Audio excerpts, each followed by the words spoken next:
Dentro de la historia hay varios objetos que representan los cambios, procesos y dinámicas de adaptaciones del ser humano.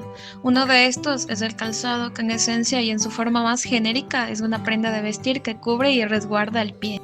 Para hablar sobre este objeto hay que remontarse a la prehistoria, donde se especula que si bien el género Homo caminó descalzo, fueron los neandertales los primeros en envolverse los pies en pieles, atadas con tiras de cuero para protegerse del frío. Y es justo en el periodo calcolítico donde llega el diseño de las botas de Otzi, esto en los Alpes austriacos. Este se conoce como el hombre de los hielos.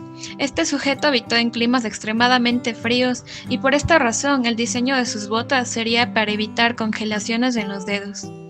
La suela de este calzado está confeccionada con una piel de oso, de gran dureza y resistencia, con la parte peluda hacia arriba. De la suela parte una estructura hecha con fibras vegetales trenzadas para dotar al calzado de cierta rigidez y forma. Y bajo este armazón va una capa de piel de venado. Finalmente, entonces, con este sujeto tenemos que todo el conjunto se abrochaba con unos cordones de cuero que partían directamente desde esta suela. Dado este antecedente, entonces los primeros zapatos tendrían que ser simples bolsas de pie, de cuero, en forma de vendajes para proteger los pies de la abrasión de las piedras, los escombros, el agua y el frío. Y junto al surgir de este objeto estaría implícito el oficio de zapatero. A modo general en la historia, en algunos clanes se establecería una división del trabajo, de modo que uno de los miembros del grupo sería el encargado de la elaboración de zapatos. Una de estas representaciones sobre el oficio de un zapatero data de hace 4000 años en Egipto. Aquí se encuentra un taller de sandalias que demuestra que los zapateros gozaban ya de una buena posición entre los distintos oficios. Además, este trabajo estaría estrictamente dividido. Para hablar sobre el carácter gremial, hay que hablar sobre el contexto del Imperio Romano. El segundo emperador romano, Numa Pompilla, dividiría a los ciudadanos en 9 comunidades donde los zapateros, o también llamados tutores, estarían situados en el rango número 5. Sin embargo, en el Imperio Romano, las agrupaciones de oficios de carácter gremial no quedaban documentados hasta el siglo II a.C. Dichas asociaciones estaban controladas por el Estado y sus principales deberes consistían en regular el ejército conjunto del culto, los eventos del tipo social y los intereses comunes del oficio. En este corto resumen se apreció las implicaciones funcionales del calzado desde su creación, pero existen otras formas de entender su materialidad. Entonces, al calzado se lo podría interpretar como una necesidad de protección que derivó en un afán por mostrar un tipo de individualidad y significación. Es decir, cuanto más importante una persona, más ostentosos y singulares serían sus zapatos. Esto también tendría que ver con el contexto en el que fueron creados. La pertenencia a una clase social u otra a menudo quedaba indicada por determinados modelos de zapatos. Por ejemplo, en el antiguo Egipto, llevar sandalias de plata o adornadas con piedras preciosas era un lujo reservado a los sumos sacerdotes y a los gobernantes. Este privilegio iba ligado a un funcionario muy importante en el corte del faraón, el que sería el cuidador de sandalias. Esta figura más o menos se mantendría hasta la Edad Moderna. En las ceremonias oficiales, Julio César llevaba botas de oro, mientras que Nerón prefería las sandalias de plata. Y durante las festividades, Carlomagno calzaba zapatos decorados profusamente con piedras preciosas, mientras que su hijo Luis I, el Piadoso, consideraba apropiadas las botas de oro. También en contextos más cercanos como el mundo andino existe una gran diversidad de ambientes geográficos y grupos étnicos, entonces se puede determinar que hubo diferentes tipos de calzados. Aquí se pueden generalizar dos variedades, uno abierto como sandalia donde los dedos están descubiertos y otro cerrado. Y para determinar la multifuncionalidad que puede tener el calzado podemos poner el ejemplo de la China feudal, donde la pertenencia a una clase social se evidenciaba por medio del calzado que se usaba. En la dinastía Sur, solo se permitía a las personas del pueblo usar zapatos de paja o de paño grueso, coloreados en azul, verde o blanco, mientras que los nobles usaban zapatos de cuero y de seda. Durante la dinastía occidental Qing, en China, se decretó que los comerciantes usaran un zapato negro y uno blanco para ser reconocidos inmediatamente. Y más o menos hacia el siglo X nació una costumbre particular de vendar los pies de las niñas con el fin de doblarlos, deformarlos, reducir su tamaño y lograr lo que dieron en llamar como pies de loto de oro, que trajo aparejada la creación de los denominados zapatos de loto. Un aspecto importante del calzado es que muestra la relación entre estatus social y concepciones de moda. Asimismo, en la industria de la moda va a haber ciertas concepciones binarias. En la moda del calzado para hombres desde un principio dominaron las botas, consideradas típicamente masculinas.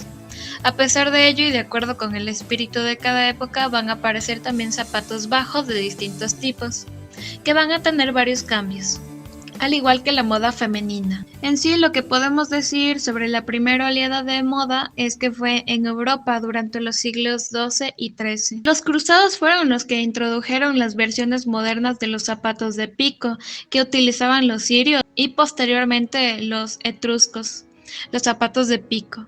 Pero con el transcurso del tiempo, la punta del zapato de pico, reservada sobre todo a cortesanos y a ricos mercaderes de la época, fue creciendo, puesto que todo el mundo quería mostrar con ella su posición social. Alrededor del año 1500, el Renacimiento y el florecimiento de la burguesía urbana impusieron un modelo de zapato muy ancho y sencillo que se convirtió en modelo básico para todas las clases sociales.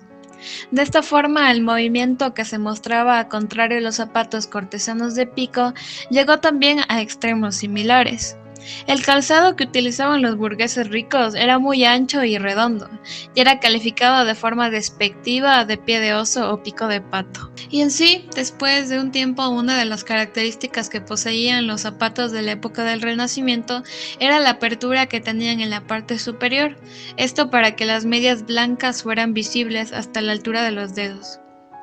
Y después, durante el barroco, los hombres daban preferencia al calzado del material más refinado, como la piel o brocado, con tacón alto y ornamentos muy vistosos, como por ejemplo lazos, grandes hebillas, bordados y piedras preciosas. Y en sí, algo importante es que la moda y el arte seguían ligados a las tradiciones cortesanas, aunque dejaban entrever algunos nuevos elementos burgueses.